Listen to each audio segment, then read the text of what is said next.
অবৈধ ইহুদি বসতি স্থাপনকারীদের হামলা ও নির্যাতনে ঘরবাড়ি ছেড়ে পালাচ্ছে পশ্চিম তীরের ফিলিস্তিনিরা। ইসরায়েলি সেনাবাহিনীর মদদে নিশ্চিহ্ন হয়ে যাচ্ছে একের পর এক গ্রাম। যেখানে একসময় ছিল মানুষের ঘর, শিশুদের কোলাহল, আজ সেখানে পড়ে আছে টিনের ভাঙা বেড়া আর পোড়া ছাই। ইসরায়েলি দখলদারদের হুমকির মুখে সম্প্রতি উৎখাতের শিকার হয়েছে জর্ডান ভ্যালির অর্ধশতাধিক ফিলিস্তিনি বেদুইন পরিবার। বিশ্লেষকরা বলছেন, পশ্চিম তীরকে পুরোপুরি ইহুদি বসতির আওতায় এনে পাকাপাকি দখল প্রতিষ্ঠার জন্যই এমন ষড়যন্ত্রে মেতেছে ইসরায়েল।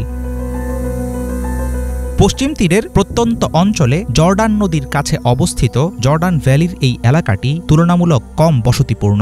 এরপরও অবৈধ ইহুদি বসতি স্থাপন ও ইসরায়েলিদের চালানো ক্রমবর্ধমান সহিংসতায় ভয়ানক বিপন্ন হয়ে উঠেছে স্থানীয় ফিলিস্তিনিদের জীবন। লাগাতার ভয়ভীতি ও নিপীড়নের জেরে তারা বুঝে গেছে এখানে আর টিকে থাকা যাবে না। এটা নতুন নাকবা, জোরপূর্বক উচ্ছেদ। 40 বছর ধরে যারা এসব জমিতে বসবাস করত সেই বেদুইন পরিবারগুলোকে তাড়িয়ে দেওয়া হচ্ছে। দখলদার ইহুদিরা আমাদের ঘরের মাঝখানে অবৈধ আউটপোস্ট তৈরি করেছে। বেদুইন গ্রামের বহু বছরের পুরনো স্কুলও তারা দখল করেছে। স্থানীয়রা নিজেদের গবাদি পশু ও সন্তানদের নিরাপত্তা নিয়ে ভয় পাচ্ছে। ইহুদি আউটপোস্টের আশেপাশে দলে দলে অবৈধ বসতি স্থাপনাকারীরা জড়ো হতে শুরু করেছে। ইসরায়েলি সেনাবাহিনী তাদের পাহারা দিচ্ছে। আমরা একা, আমাদের রক্ষার কেউ নেই। দখলদার ইসরায়েলিদের চালানো এমন সহিংসতা নতুন কিছু না।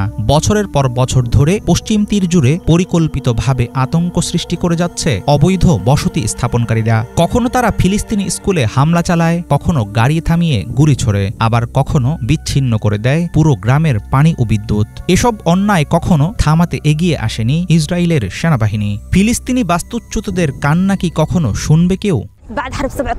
7 অক্টোবর 2023-এর যুদ্ধের পর থেকে অবৈধ বসতির নির্মাতাদের হিংস্রতা আরও ভয়াবহ হয়ে উঠেছে।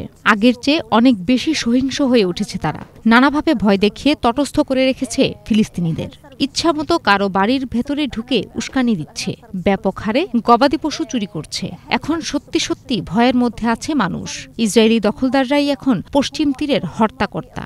আমাদের পুরনো সব স্মৃতি শেষ হয়ে গেছে। আমরা একসময় যেসব স্বপ্ন দেখতাম হারিয়ে গেছে সব।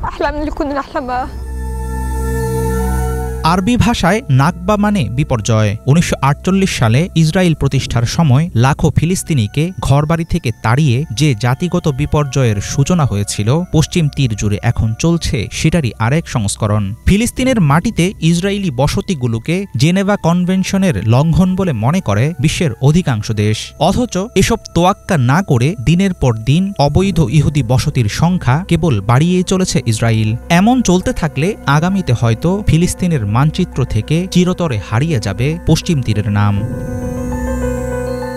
হাফিজুল ইসলাম, বাংলা ভিশন।